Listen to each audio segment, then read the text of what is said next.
ఇలాంటి chicken fry రెసిపీని మీరు ఎప్పుడైనా ఇంట్లో ట్రై చేశారా? ఈరోజు మన కిచెన్లో మరొక అద్భుతమైన రెసిపీతో నేనైతే మీ ముందుకు వచ్చేసాను. అదే మన చికెన్ ఫ్రై. మన నాన్ వెజ్ లవర్స్కి చికెన్ అంటే ఓన్లీ కర్రీ మాత్రమే కాదు, అది ఒక ఎమోషన్ లాంటిది. కాబట్టి ఈ ఎమోషన్ని మంచి అద్భుతమైన మ్యాజిక్లా మార్చే ఈ అద్భుతమైన చికెన్ ఫ్రై కర్రీని ఇంట్లోనే చాలా సింపుల్ అండ్ ఈజీగా ఎలా తయారు చేసుకోవాలో నేనైతే ఫుల్గా ఎక్స్ప్లెయిన్ చేయబోతున్నాను. కాబట్టి వీడియోని ఎక్కడ స్కిప్ చేయకుండా వీడియో మొత్తం అయితే ఫుల్గా చూడండి. వీడియోలోకి వెళ్ళే ముందు వీడియోని అయితే లైక్ చేయండి. మన ఛానల్లోకి వెళ్ళి సబ్స్క్రైబ్ చేయకుండా చూస్తున్న వాళ్ళు ఉన్నట్లుంటే మాత్రం తప్పకుండా సబ్స్క్రైబ్ చేసుకొని బెల్ ఐకాన్ అయితే ఆన్ చేసుకోండి. ఇలా చేయడం వల్ల నేను ప్రతి వీడియో అనేది మీకైతే నోటిఫికేషన్ రూపంలో రావడం అయితే జరుగుతుంది.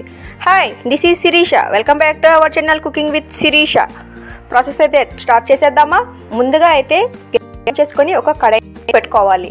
ఇలా కడాయి పెట్టుకున్న తర్వాత అందులో కొంచెం ఆయిల్ అయితే యాడ్ చేసుకోవాలి. మేము ఎప్పుడైనా సరే రాయి నూనె యూస్ చేస్తాం, అదే ఆవాల నూనె. ఆవాల నూనె యాడ్ చేసుకున్న తర్వాత ఇప్పుడు ఇందులోనే కొంచెం జీలకర్ర అలానే బిర్యానీ ఆకులను అయితే యాడ్ చేసుకోవాలి. ఇలా ఈ రెండు యాడ్ చేసుకున్న తర్వాత దీన్ని అనమాట ఒకసారి మిక్స్ అయ్యే విధంగా అయితే కలుపుకోవాలి. ఇలా కలుపుకున్న తర్వాత ఇప్పుడు ఇందులోనే ఒక 2 నుంచి 3 పచ్చిమిర్చిని కూడా చిన్న చిన్న ముక్కలుగా అయితే కట్ చేసుకొని యాడ్ చేసుకోవాలి.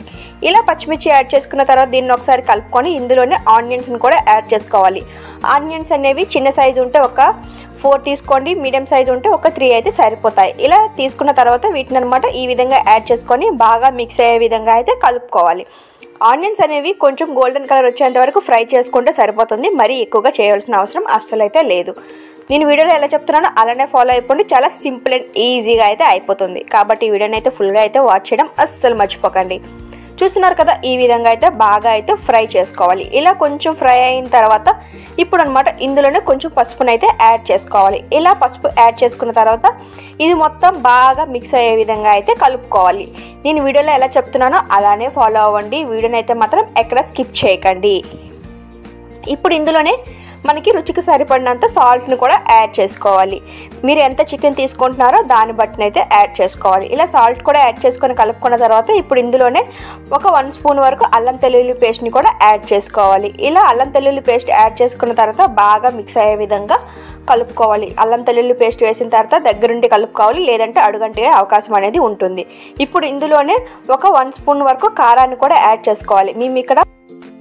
మేము వాడే కారం కొంచెం స్పైసీ ఎక్కువ కాబట్టి నేనైతే 1 స్పూన్ వరకు యాడ్ చేసుకున్నాను. మీకు కొంచెం స్పైసీ కావాలంటే కొంచెం యాడ్ చేసుకోవచ్చు. ఇప్పుడు ఇందులోనే 1 స్పూన్ వరకు ధనియాల పొడిని కూడా యాడ్ చేసుకొని బాగా మిక్స్ అయ్యే విధంగా కలుపుకున్న తర్వాత మనం కడిగి పక్కన పెట్టుకున్న చికెన్ అనమాట ఇప్పుడు ఇందులో అయితే యాడ్ చేసుకోవాలి. ఇలా చికెన్ యాడ్ చేసుకున్న తర్వాత బాగా మిక్స్ అయ్యే విధంగా అయితే కలుపుకోవాలి.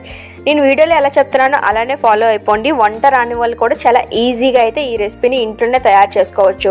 చాలామంది తినడం ఇష్టమే కానీ చేయడానికి వంట అయితే రాదు కదా, అలాంటి వాళ్ళకి నా వీడియోస్ అనేవి చాలా ఉపయోగపడతాయి. కాబట్టి నా వీడియో కూడా తప్పకుండా అయితే చూడండి. మీకు ఇంకేదైనా రెసిపీ కావాలన్నా కామెంట్ చేస్తే అనేది నేనైతే చేస్తాను. ఇప్పుడు ఇలా మూత పెట్టుకున్న తర్వాత దీన్ని అనమాట 5 మినిట్స్ కుక్ చేసుకొని 5 మినిట్స్ మూతనైతే తీసి ఇప్పుడు ఇందులోనే కట్ చేసి పక్కన పెట్టుకున్న కొత్తిమీరని అయితే యాడ్ చేసుకోవాలి. యాడ్ చేయడం వల్ల ఫ్లేవర్ అయితే చాలా బాగా అయితే ఉంటుంది. ఇలా కొత్తిమీరని యాడ్ చేసిన తర్వాత బాగా మిక్స్ అయ్యే విధంగా కలుపుకోవాలి. ఇలా కలుపుకున్న తర్వాత ఇప్పుడు ఇందులోనే ఇంకొక ఇంగ్రీడియంట్ కూడా యాడ్ చేసుకోవాలి. అదే మన చికెన్ మసాలా. మీరు ఎలాంటి కంపెనీ అయినా ఏదైనా చికెన్ మసాలా అయితే తీసుకోవచ్చు. ఆ చికెన్ మసాలా అనమాట 1 స్పూన్ వరకు అయితే యాడ్ చేసుకోవాలి. ఇలా 1 స్పూన్ చికెన్ మసాలాని యాడ్ చేసుకున్న తర్వాత బాగా మిక్స్ అయ్యే విధంగా కలుపుకోవడం అస్సలు మర్చిపోకండి. చూస్తున్నారు కదా, నేను వీడియోలో ఎలా చెప్తున్నానో అలానే ఫాలో అవ్వండి, ఎక్కడ స్కిప్ చేయకుండా. చికెన్ మసాలా యాడ్ చేసుకున్న తర్వాత బాగా మిక్స్ చేసుకొని దీన్ని మళ్ళీ మూత పెట్టుకోండి అనమాట. ఒక 2 నుంచి 3 నిమిషాలు అయితే బాగా అయితే కుక్ చేసుకోవాలి. ఇలా కుక్ చేసుకున్న తర్వాత ఇప్పుడు అనమాట మూతను అయితే తీసేసి మరొకసారి అయితే బాగా మిక్స్ అయ్యే విధంగా అయితే కలుపుకోవాలి.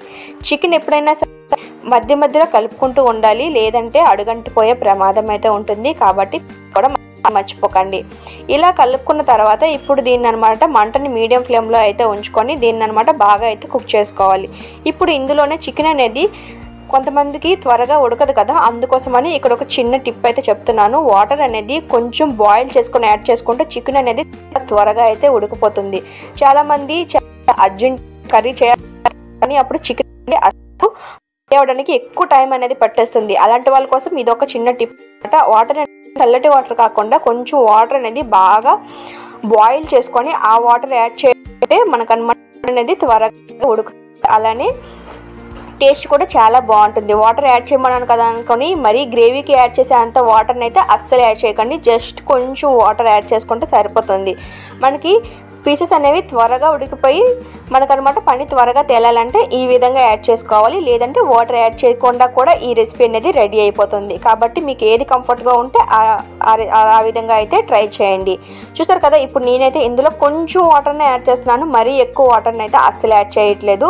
ఇలా వాటర్ యాడ్ చేసిన తర్వాత మంటని అనమాట కొంచెం హై ఫ్లేమ్లో పెట్టుకొని దీన్ని అనమాట ఒక 5 minutes అయితే కుక్ చేసుకుంటున్నాను. ఇలా కుక్ చేయడం వల్ల పీసెస్ ఎంత పెద్ద పీసెస్ అయినా సరే మనకనమాట త్వరగా అయితే కుక్ అయిపోతాయి. కాబట్టి ఈ విధంగా అయితే ఒక్కసారి అయితే ట్రై చేయండి మీరు కూడా. ఇలా వాటర్ వేసి కుక్ చేయడం వల్ల ఏంటంటే మనము ఒట్టి రైస్తోనే కాకుండా రొట్టెతో కూడా తినడానికి అయితే చాలా ఈజీగా అయితే ఉంటుంది.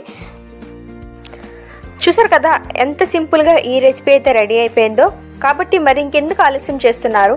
ఇంటికి ఎప్పుడైనా సరే చికెన్ తెస్తే ఈ విధంగా ఒక్కసారి ట్రై చేయండి. ట్రై చేసి ఎలా వచ్చిందో కామెంట్ చేయడం అస్సలు మర్చిపోకండి. ఈ రెసిపీ మీ అందరికీ నచ్చిందని అనుకుంటున్నాను. ఈ రెసిపీ నచ్చితే మాత్రం వీడియోని అయితే లైక్ చేయండి. మన ఛానల్ని సబ్స్క్రైబ్ చేయకుండా ఉన్న వాళ్ళు ఉన్నట్లే మాత్రం తప్పకుండా అయితే సబ్స్క్రైబ్ చేసుకోండి. మీ ఫ్యామిలీ అండ్ ఫ్రెండ్స్కి అయితే తప్పకుండా అయితే మన ఛానల్ని అయితే షేర్ చేయండి. మీ సపోర్ట్ వల్ల నేనైతే ఎక్కడి వరకు వచ్చాను, ముందుకు వెళ్ళాలంటే మీ సపోర్ట్ అనేది నాకు ఎప్పటికీ ఉండాలని నేనైతే కోరుకుంటున్నాను. మరొక వీడియోతో మళ్ళీ కలుద్దాం. Until then bye bye.